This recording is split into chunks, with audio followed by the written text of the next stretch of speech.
राजधर्म निभाना चाहिए। राज मिला है उनको।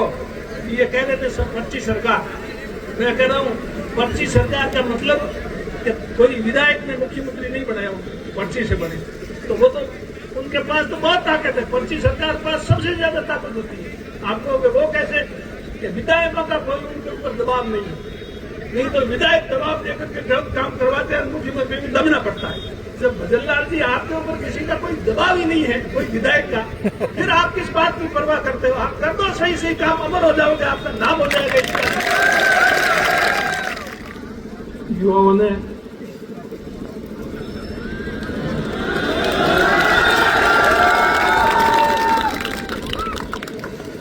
आज बेरोजगार युवाओं ने आज यहाँ पर पेपर लीक, OMR शीट, नकद, अपने रोस्टर और जो भी पहले बता दिए सारे मुद्दे, उन मुद्दों को लेकर के यहाँ आप सब लोग इकट्ठा हुए।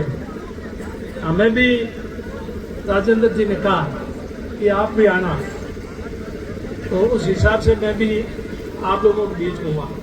अब हमारी तो भाई उम्र हो गई, उम्र ज़्यादा होने की वजह से मैंने तो पिछला चुनाव भी नहीं लड़ा, इन्होंने हरीश जी ने, पद्माराम जी ने, इन्होंने लड़ा। इसलिए फिर भी इस उम्र में भी आप लोगों के बीच में ये सोच करके आया कि भी हमारे आपके साथ खड़ा रहने से किसी का कुछ भला हो जाए तो अच्छा है। इसलिए हमारे में भी यदि काम करने की क्षमता है। मेरे से पूर्व वक्ताओं ने सारी बातें कह दी, उनको वापस दोहराने की जरूरत नहीं।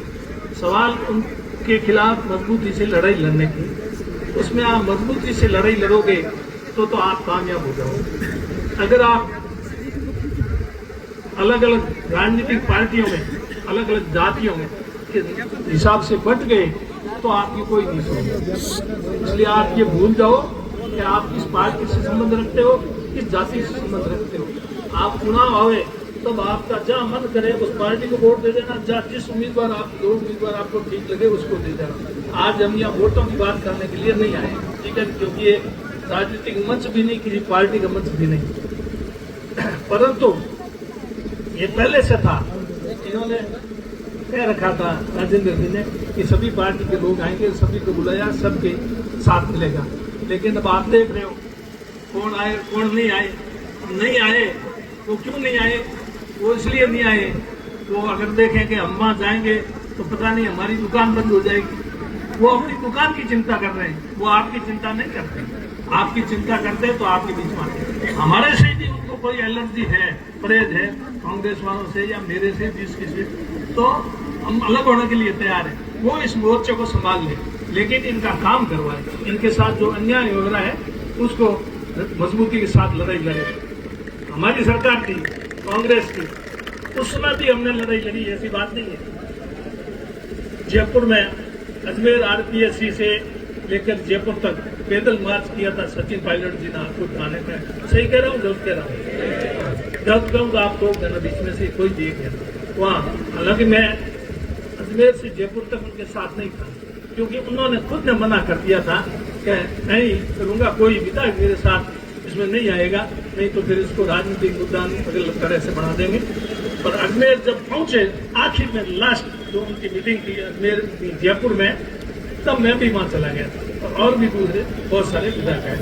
और उस दिन जो मैंने बोला था, कहा था, वो आप लोगों को मालूम होगा, नहीं तो आजकल वीडियो में घूम फिर के देखने आ जाता है। उस समय भी मैंने स्पष्ट कहा था, पायलट साहब ने भी कहा, हमारे साथ जितने भी लोग थे, कि ये RPSC ट्रस्ट है, इसको बंद करो, ये तो सही चयन नहीं हो रहा है। तो इस बात को हमारी सरकार में भी हमने उठाया। हमारी जिस किसी की भी सरकार, हमारी जिस किसी की भी सरकार होती है, उस पार्टी के लोगों के बीच में जाकर के अपनी बात कह नहीं पाते। वो देखते हैं अगर कहीं तो हमारी दुकान बंद हो जाएगी। ये तो कहने कलेजा चाहिए, नुकसान हो तो हो, लेकिन नुकसान तो फिर बाद में हुआ कि नहीं हुआ। तो ये कह रहे थे कुर्सी हमें छोड़ती नहीं, हम तो छोड़ना चाहते हैं। कुर्सी ने छोड़ दिया, नहीं तो छोड़ दिया। अरे तो भाई ये जनता है, अच्छों को धूल चटा देती है, अच्छों को सिर पे बिठा देती है, तो इसलिए इनसे डरना चाहिए। अन्याय है ना वो गलत,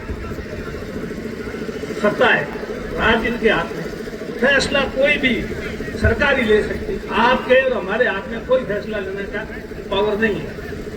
अपन अपनी बात रख सकते हैं सरकार के सामने, बात रखने में आज यहाँ पर कोई कमी रखी नहीं, ये बात सरकार के कानों तक जाएगी, सरकार अगर सुनेगी और अगर उनके कानों पे जुनून नहीं रहेगी तो उसका तो कोई इलाज है नहीं, पर अगर सुन लेंगे तो ठीक है। राजधर्म निभाना चाहिए, राज मिला है उनको।